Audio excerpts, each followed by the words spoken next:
Before you read. पढ़ने से पहले। Anneliese Marie Anne Frank, 12 June 1929, February March 1945, was a German born Jewish girl who wrote while in hiding with her family and four friends in Amsterdam during the German occupation of the Netherlands in World War II.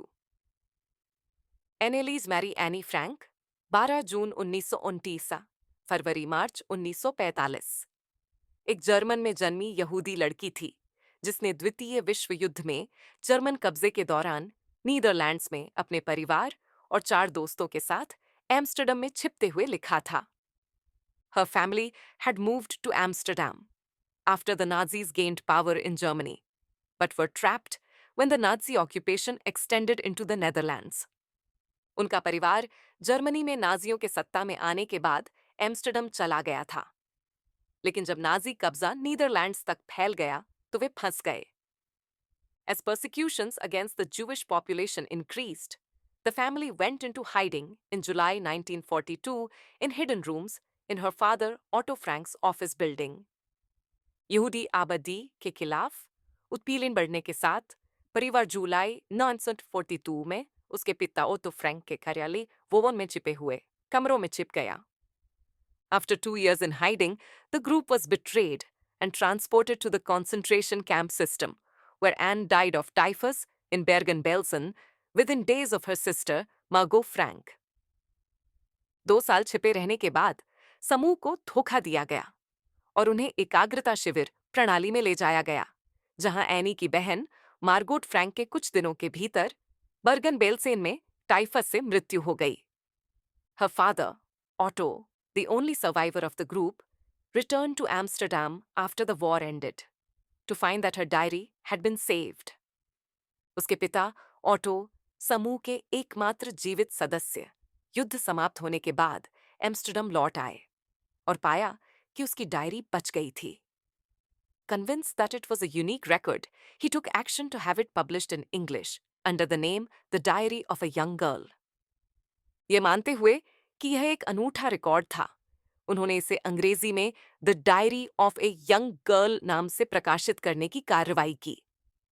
The diary was given to Anne Frank for her 13th birthday and chronicles the events of her life from 12 June 1942 until its final entry of 1 August 1944. Diary Anne Frank को उसके 13वें जन्मदिन पर दी गई थी और इसमें 12 जून 1942 से लेकर 1 अगस्त 1944 तक के उसके जीवन की घटनाओं का वर्णन है। It was eventually translated from its original Dutch into many languages and became one of the world's most widely read books. इसे अंततः अपनी मूल डच भाषा से कई भाषाओं में अनुवादित किया गया और यह दुनिया की सबसे व्यापक रूप से पढ़ी जाने वाली पुस्तकों में से एक बन गई। There have also been several films, television and theatrical productions, and even an opera based on the diary. Diary पर आधारित कई फिल्में, टेलीविजन और नाट्य प्रस्तुतियां और यहां तक कि एक ओपेरा भी बनाए गए हैं। Described as the work of a mature and insightful mind, the diary provides an intimate examination of daily life under Nazi occupation. एक परिपक्व और अंतर्दृष्टिपूर्ण मन के कार्य के रूप में वर्णित डायरी नाजी कब्जे के तहत दैनिक जीवन की एक अंतरंग परीक्षा प्रदान करती है। Anne Frank has become one of the most renowned and discussed of the Holocaust victims. Anne Frank Holocaust पीड़ितों में से एक सबसे प्रसिद्ध और चर्चित बन गई है।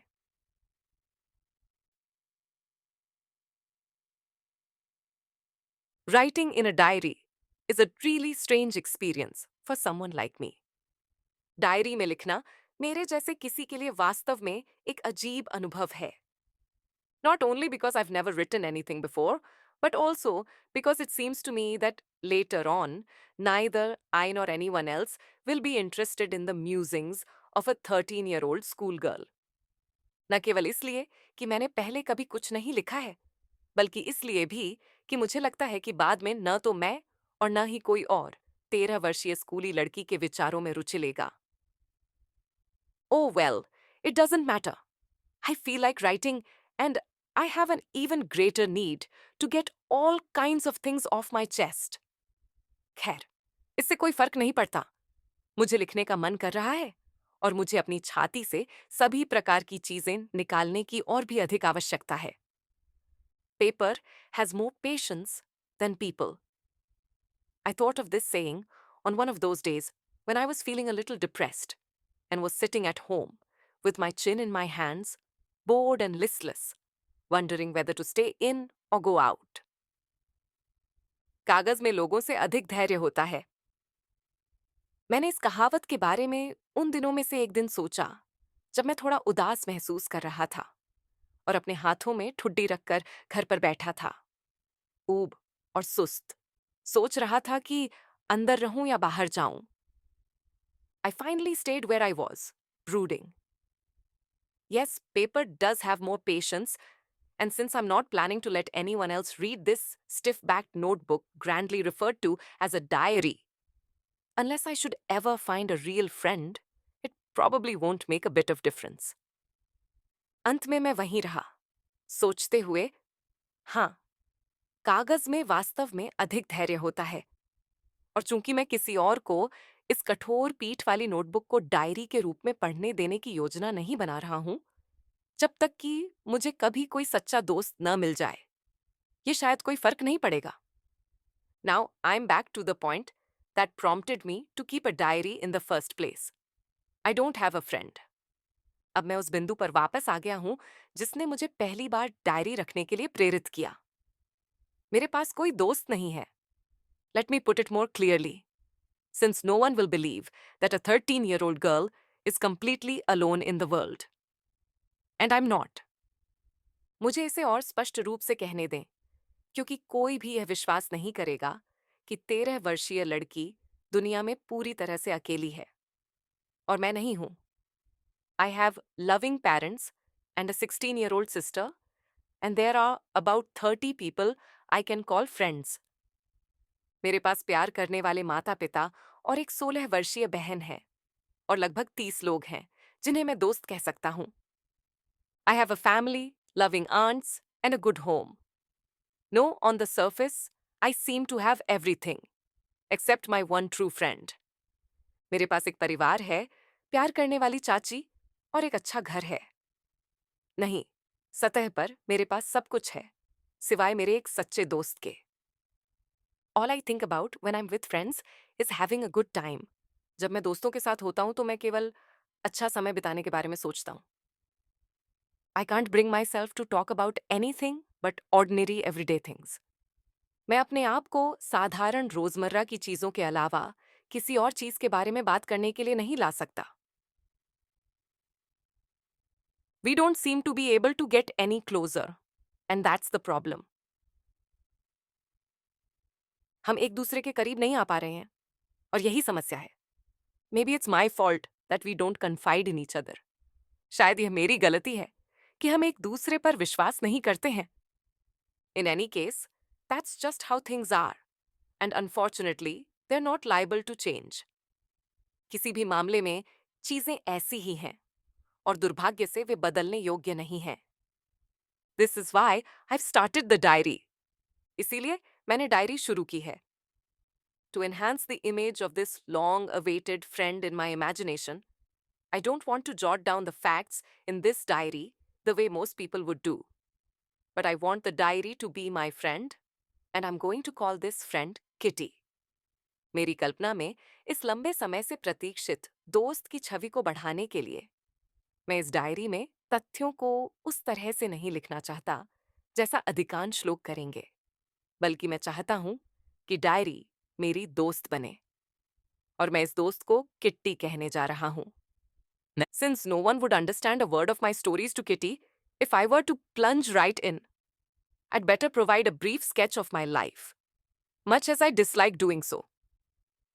चूंकि कोई भी मेरी कहानियों का एक शब्द भी नहीं समझेगा यदि मैं सीधे इसमें कूद जाऊं, तो मुझे अपने जीवन का एक संक्षिप्त स्केच प्रदान करना बेहतर होगा, भले ही मुझे ऐसा करना पसंद ना हो। My father, the most adorable father I've ever seen, didn't marry my mother until he was 36 and she was 25.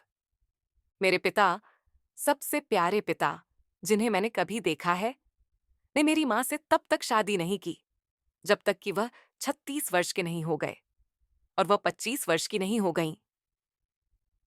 My sister, Margot, was born in Frankfurt in Germany in 1926. मेरी बहन मार्गोट का जन्म 1926 में जर्मनी के Frankfurt में हुआ था। I was born on 12 जून 1929. मेरा जन्म 12 जून 1929 को हुआ था। I lived in Frankfurt until I was 4. मैं 4 साल की उम्र तक फ्रैंकफर्ट में रहा। My father emigrated to Holland in 1933. मेरे पिता 1933 में हॉलैंड चले गए। My mother, Edith Hollander Frank, went with him to Holland in September, while Margot and I were sent to Aachen to stay with our grandmother. मेरी माँ, Edith होलैंडर Frank, सितंबर में उनके साथ हॉलैंड चली गई, जबकि मार्गोट और मुझे हमारी दादी के साथ रहने के लिए आचेन भेज दिया गया। Margot went to Holland in December, and I followed in February, when I was plunked down on the table as a birthday present for Margot. Margot दिसंबर में हॉलैंड चली गई और मैं फरवरी में उसके पीछे गया, जब मुझे मार्गोट के लिए जन्मदिन के उपहार के रूप में मेज पर बिठा दिया गया। I started right away at the Montessori Nursery School. मैंने तुरंत मोंटेसरी नर्सरी स्कूल में शुरुआत की। I stayed there until I was 6, at which time I started in the first form. मैं वहां 6 साल की उम्र तक रहा। उस समय मैंने पहली कक्षा में शुरुआत की। In the 6th form, my teacher was Mrs. Kupiras, the headmistress. छठी कक्षा में मेरी शिक्षिका मिसेस कुपेरस थीं, जो प्रधानाध्यापिका थीं। At the end of the year, we were both in tears as we said a heartbreaking farewell. साल के अंत में हम दोनों आंसुओं में थे, जब हमने एक दिल दहला देने वाला विदाई कहा। In the summer of 1941, Grandma fell ill and had to have an operation, so my birthday passed with little celebration. 1941 की गर्मियों में दादी बीमार पड़ गईं और उन्हें ऑपरेशन कराना पड़ा, इसलिए मेरा जन्मदिन बहुत कम उत्सव के साथ बीता। Grandma died in January 1942. No one knows how often I think of her and still love her. दादी का जनवरी 1944 में निधन हो गया। कोई नहीं जानता कि मैं कितनी बार उनके बारे में सोचता हूँ और अभी भी उनसे प्यार करता हूँ। This birthday celebration in 1942 was intended to make up for the other, and Grandma's candle was lit along with the rest. 1942 में यह जन्मदिन समारोह दूसरे की भरपाई के लिए था और दादी की मोमबत्ती बाकी के साथ जलाई गई थी। The 4 of us are still doing well, and that brings me to the present date of 20 June 1942 and the solemn dedication of my diary.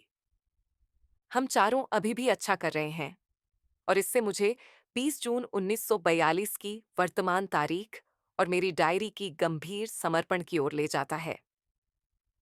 Dearest Kitty, प्रिय kitty, our entire class is quaking in its boots. The reason, of course, is the forthcoming meeting in which the teachers decide who will move up to the next form and who will be kept back. हमारी पूरी कक्षा डर से कांप रही है, कारण निश्चित रूप से आगामी बैठक है, जिसमें शिक्षक यह तय करेंगे कि कौन अगली कक्षा में जाएगा और किसे पीछे रखा जाएगा। Half the class is making bets. GN and I laugh ourselves silly at the 2 boys behind us, CN and Jacques, who have staked their entire holiday savings on their bet. आधी कक्षा शर्त लगा रही है, GN, और मैं अपने पीछे बैठे 2 लड़कों, CN, और जैक्स पर हंसते हैं, जिन्होंने अपनी पूरी छुट्टी की बचत अपनी शर्त पर लगा दी है। From morning to night, it's you're going to pass. No, I'm not. Yes, you are. No, I'm not. सुबह से रात तक क्यों ये तुम पास हो जाओगे? नहीं, मैं नहीं सू, हाँ तुम हो, नहीं मैं नहीं है। Even G's pleading glances and my angry outbursts can't calm them down. यहाँ तक कि G की विनती भरी निगाहें और मेरे गुस्से भरे विस्फोट भी उन्हें शांत नहीं कर सकते। If you ask me, there are so many dummies that about a quarter of the class should be kept back. But teachers are the most unpredictable creatures on earth. अगर आप मुझसे पूछें तो इतने सारे मूर्ख हैं कि लगभग 1/4 कक्षा को पीछे रखा जाना चाहिए। लेकिन शिक्षक पृथ्वी पर सबसे अप्रत्याशित प्राणी है। I'm not so worried about my girlfriends and myself. We'll make it. The only subject I'm not sure about is maths. मैं अपनी गर्लफ्रेंड्स और अपने बारे में ज्यादा चिंतित नहीं हूं। हम इसे कर लेंगे। एकमात्र विषय जिसके बारे में मुझे यकीन नहीं है वह गणित है। Anyway, all we can do is wait. Until then, we keep telling each other not to lose heart. वैसे भी हम केवल इंतजार कर सकते हैं। तब तक हम एक दूसरे से कहते रहते हैं कि हिम्मत न हारें। I get along pretty well with all my teachers. There are 9 of them, 7 men and 2 women. मैं अपने सभी शिक्षकों के साथ काफी अच्छा हूँ। उनमें से 9 हैं, 7 पुरुष और 2 महिलाएं। Mr. Keesing, the old fogey who teaches maths, was annoyed with me for ages because I talked so much. Mr. Keesing, जो गणित पढ़ाते हैं, मुझसे बहुत परेशान थे क्योंकि मैं बहुत बात करता था। After several warnings, he assigned me extra homework. An essay on the subject, a chatterbox. कई चेतावनियों के बाद उन्होंने मुझे अतिरिक्त होमवर्क सौंपा। विषय पर एक निबंध, एक बकबक करने वाला। A chatterbox, what can you write about that? I'd worry about that later, I decided. एक बकबक करने वाला। आप इसके बारे में क्या लिख सकते हैं? मैंने बाद में इसके बारे में चिंता करने का फैसला किया। I jotted down the title in my notebook, tucked it in my bag, and tried to keep quiet. मैंने अपनी नोटबुक में शीर्षक लिखा, इसे अपने बैग में रखा और चुप रहने की कोशिश की। That evening, after I'd finished the rest of my homework, the note about the essay caught my eye. उस शाम, जब मैंने अपना बाकी होमवर्क पूरा कर लिया, तो निबंध के बारे में नोट मेरी नजर में आया। I began thinking about the subject while chewing the tip of my fountain pen. मैंने अपनी फाउंटेन पेन की नोक चबाते हुए विषय के बारे में सोचना शुरू किया। Anyone could ramble on and leave big spaces between the words, but the trick was to come up with convincing arguments to prove the necessity of talking. कोई भी बकवास कर सकता था और शब्दों के बीच बड़े अंतराल छोड़ सकता था, लेकिन चाल यह थी कि बात करने की आवश्यकता को साबित करने के लिए ठोस तर्क पेश किए जाएं। I thought and suddenly I had an idea. मैंने सोचा और अचानक मेरे पास एक विचार आया। I wrote the 3 pages Mr. Keesing had assigned me and was satisfied. मैंने वे 3 पृष्ठ लिखे जो मिस्टर कीसिंग ने मुझे सौंपे थे और संतुष्ट था। I argued that talking is a student's trait and that I would do my best to keep it under control, but that I would never be able to cure myself of the habit, since my mother talked as much as I did, if not more, and that there's not much you can do about inherited traits. मैंने तर्क दिया कि बात करना एक छात्र की विशेषता है और मैं इसे नियंत्रण में रखने के लिए अपनी पूरी कोशिश करूंगा, लेकिन मैं इस आदत को कभी ठीक नहीं कर पाऊंगा क्योंकि मेरी माँ भी उतनी ही बात करती थी जितनी मैं करता था, और विरासत में मिली विशेषताओं के बारे में आप ज्यादा कुछ नहीं कर सकते। Mr. Keesing had a good laugh at my arguments, but when I proceeded to talk my way through the next lesson, he assigned me a second essay. Mister Keesing ने मेरे तर्कों पर खूब हंसी उड़ाई, लेकिन जब मैंने अगला पाठ पढ़ते हुए बात की, तो उन्होंने मुझे दूसरा निबंध सौंपा। This time, it was supposed to be on an incorrigible chatterbox. इस बार यह एक अक्षम्य बकबक करने वाला पर होना था। I handed it in, and Mr. Keesing had nothing to complain about for 2 whole lessons. मैंने इसे सौंप दिया और मिस्टर कीसिंग को 2 पूरे पाठों के लिए शिकायत करने के लिए कुछ नहीं था। However, during the 3rd lesson, he'd finally had enough. हालांकि तीसरे पाठ के दौरान उन्होंने आखिरकार पर्याप्त कर लिया था। Anne Frank, as punishment for talking in class, write an essay entitled "Quack, Quack, Quack," said Mistress Chatterbox. Annie Frank, कक्षा में बात करने की सजा के रूप में एक निबंध लिखें जिसका शीर्षक है quack quack quack, mistress chatterbox ने कहा। The class road. I had to laugh too, though I'd nearly exhausted my ingenuity on the topic of chatterboxes. कक्षा हंस पड़ी। मुझे भी हंसना पड़ा, हालांकि मैंने बक बक करने वालों के विषय पर अपनी कल्पना लगभग समाप्त कर दी थी। It was time to come up with something else, something original. ये कुछ मौलिक सोचने का समय था। My friend, Sanne, who's good at poetry, offered to help me write the essay from beginning to end in verse, and I jumped for joy. मेरी दोस्त साने, जो कविता में अच्छी है, ने मुझे शुरू से अंत तक कविता में निबंध लिखने में मदद करने की पेशकश की और मैं खुशी से झूम उठा। Mr. Keesing was trying to play a joke on me with this ridiculous subject, but I'd make sure the joke was on him. Mr. Keesing इस हास्यास्पद विषय के साथ मुझ पर मजाक करने की कोशिश कर रहे थे, लेकिन मैं सुनिश्चित करूंगा कि मजाक उन पर हो। I finished my poem and it was beautiful. मैंने अपनी कविता पूरी की और यह सुंदर थी। It was about a mother duck and a father swan with 3 baby ducklings who were bitten to death by the father because they quacked too much. ये एक माँ बत्तख और एक पिता हंस के बारे में थी, जिनके 3 बच्चे बत्तख थे, जिन्हें पिता ने बहुत अधिक क्वैक करने के कारण काटकर मार डाला था। Luckily, Mr. Keesing took the joke the right way. सौभाग्य से मिस्टर कीसिंग ने मजाक को सही तरीके से लिया।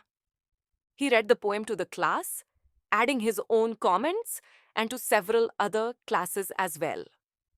उन्होंने कक्षा को कविता पढ़कर सुनाई, अपनी टिप्पणियां जोड़ते हुए और कई अन्य कक्षाओं को भी। Since then, I've been allowed to talk and haven't been assigned any extra homework. तब से मुझे बात करने की अनुमति दी गई है और मुझे कोई अतिरिक्त होमवर्क नहीं सौंपा गया है। On the contrary, Mr. Keesing's always making jokes these days. इसके विपरीत इन दिनों मिस्टर कीसिंग हमेशा मजाक करते रहते हैं। Yours, Anne. आपकी एनी